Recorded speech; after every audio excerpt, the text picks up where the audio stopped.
Hi friends, ఎలా ఉన్నారు? బాగున్నారా? నేనైతే చాలా బాగున్నాను. కొంచెం వాతావరణం బాగాలేదు కదా, దానివల్ల నాకు కోల్డ్ చేసింది. వాయిస్ కొంచెం డల్గా వస్తుంది, ఏమనుకోకండి. ఈరోజు మా ఇంట్లో బ్రేక్ఫాస్ట్ ఎగ్ దోశ. మా పెద్ద పాపకి ఎగ్ దోశ అంటే చాలా ఇష్టం. ఈరోజు హాలిడే కాబట్టి ఇంట్లోనే ఉంది. రోజు ఎలాగో బ్రేక్ఫాస్ట్ చేయదండి, మార్నింగ్ టైం అయిపోద్దని రాగి జావ ఒకటే తాగేసి వెళ్తుంది స్కూల్కి. మార్నింగ్ 7 కల్లా ఆటో వచ్చేస్తుంది. కాబట్టి ఏ రోజైనా సండే గానీ, ఏ రోజు హాలిడేస్ వస్తే నాకు నచ్చిన బ్రేక్‌ఫాస్ట్ గానీ, ఈవినింగ్ ఏమైనా స్నాక్స్, దానికి నచ్చిన ఏవైనా కర్రీస్ అలా చేసి పెడతాను. పిల్లలకి మరి ఉండేటప్పుడు ఏవైనా నచ్చేవి పెడతాం కదా! మార్నింగ్ అంటే అవ్వదు, లంచ్ బాక్స్ ఏది పెడితే అదే తీసుకెళ్తది. కాబట్టి నేను పిల్లలకి కూడా నచ్చింది బ్రేక్‌ఫాస్టే పెడతాను.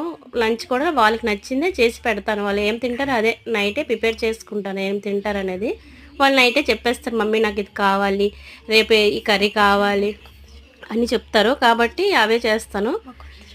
ఇది మా కొత్త ఛానల్ అండి. ప్లీజ్ నాకు సబ్స్క్రైబ్ చేయండి, లైక్ చేయండి, షేర్ చేయండి. థ్యాంక్ యూ అండి.